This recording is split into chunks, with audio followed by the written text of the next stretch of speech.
There are 4 giants in the nighttime sky. Let's take a look on the next Astronomy and Coffee.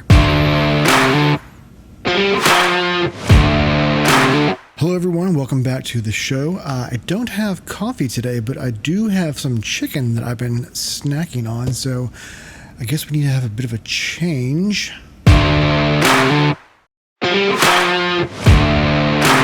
That's better. So yes, welcome back to Monday. I hope you have a great week. Let's settle into our work week here and take a look at what is going on in the sky tonight.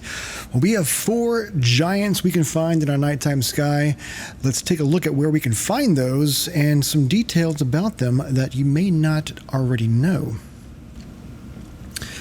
Well, starting at 8 o'clock, you'll be able to see all the gas giants in the sky. Of course, you won't be able to see Uranus and Neptune with your naked eye. They are simply too far away, but you will be able to spot Jupiter and Saturn as they are quite bright. Now, in good conditions, you could be able to spot Uranus with the unaided eye, but it would be rather dim, appearing as a dim speck. It shines no brighter than the faintest of visible stars. So if you do have a very dark sky, an area that you can go out to that has no light pollution, you may be able to see Uranus on your own without a telescope. But besides that, let's take a look at Saturn, because that is the first thing you'll be able to see as the sun sets around the 8 o'clock time, even though the time has changed. But let's take a look at Saturn first. You can find Saturn as it appears in the constellation Aquarius the Water Bearer. Now, if we zoom in to Saturn right here, you will be able to make out its brightest moon, Titan. Well, if you have a small telescope, you may also be able to find its other moons, other bright moons like Rhea, Dione, and Enceladus. Now, Saturn does have this one moon we can go to that looks a lot like the Death Star. I change programs here and pull up this moon here you might not be familiar with. It is called Mimas or Mimas, and it has this massive crater called the Herschel crater. Now, let me do some adjustments here so we can see this crater up close a little bit clearer. Well, named after William Herschel, who discovered Mimas in 1789. What's interesting is that the Death Star wasn't designed to mimic Mimas at all, since the crater was actually discovered in 1980 after the first Star Wars movie had already been out for 3 years. But Saturn does have this very interesting moon. Looks a lot like the Death Star. So you can find Saturn this season and tonight, if the sky is clear and cloudless. Look for Aquarius the Water Bearer in this very bright object right here for Saturn. And then close to Saturn, you'll find Neptune, also in Aquarius, and also kind of between Aquarius and Pisces, you'll find Neptune. But like I said, you will need at least some binoculars.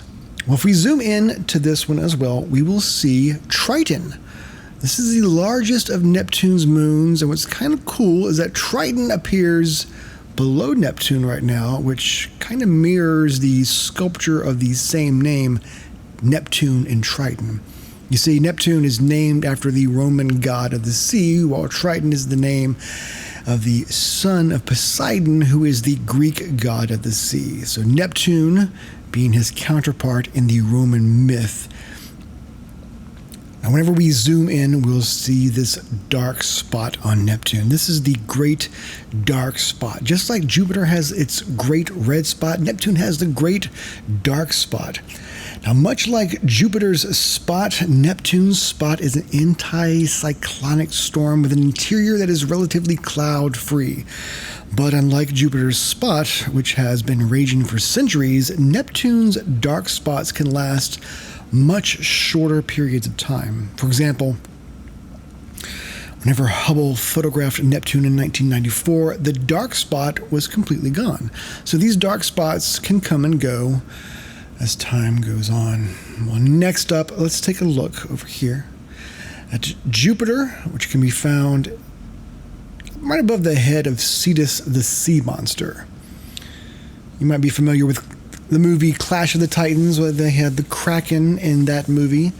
I don't know why they changed it to the Kraken, but in the original Greek myth, it was Cetus, the sea monster. Well, Jupiter gets its name from the ancient Roman king of the gods, fitting because Jupiter is obviously the largest planet in our solar system. But should its size alone mean it's the king? I mean, Earth has intelligent life and Jupiter is just a big old ball of gas. So look, if we had to lead the planets into battle, who would you take orders from? I guess Jupiter has a lot of moons, which could be its followers, and all we have is just the one moon. So there's that. I don't know. But anyway, zooming into Jupiter, you'll find 4 Galilean moons: Io, Ganymede, Europa, and Callisto. Now, by the way, if you just adopted 4 cats or 4 dogs, I highly suggest you name them after these moons. After all, I have a cat named Clytemnestra, but then again, I also have a cat named Billy Zane, after the actor from Tales from the Crypt, Demon Knight. My point is that the moons of Saturn and Jupiter make great pet names. So if you're looking for a pet name, you can look towards Saturn and Jupiter. But Saturn and Jupiter aren't the only planets with moons that would make great pet names, because next up, and just to the east of Jupiter, is Uranus. And if we zoom into Uranus, we'll see that, yes, it also has a wide variety of moons with names such as Puck, Desdemona, Juliet, Cordelia, and Miranda.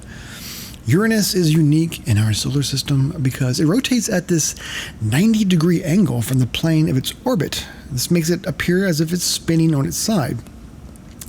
Scientists theorize that this is the result of a possible collision that happened many, many years ago, knocking Uranus on its side. The color of both Uranus and Neptune are bluish green. Now, this is due to the high methane content in their atmospheres. How this works is that the methane in the clouds, absorbs light on the red end of the spectrum, the light from the sun, absorbs the light on the red end of the spectrum, and then it reflects back the blue light from the blue end of the spectrum.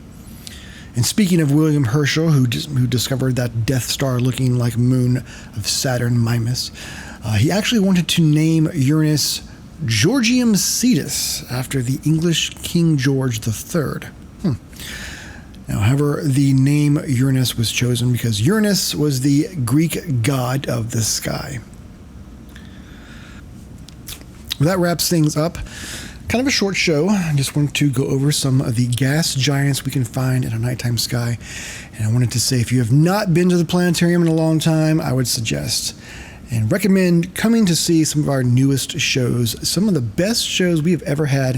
In fact, 2 of my recent favorite shows, such as In Saturn's Rings and America's Musical Journey, are still playing here. And we will have some new shows coming up soon, and I'll make that announcement whenever they are ready for the public. Well, thank you all for joining us, or joining me, once again for Astronomy and Chicken. Maybe next week it'll be Astronomy and Coffee again. I just didn't feel like coffee. Had some tea, though. Some iced tea. Well, see you next week for another installment, an episode of Astronomy and Coffee.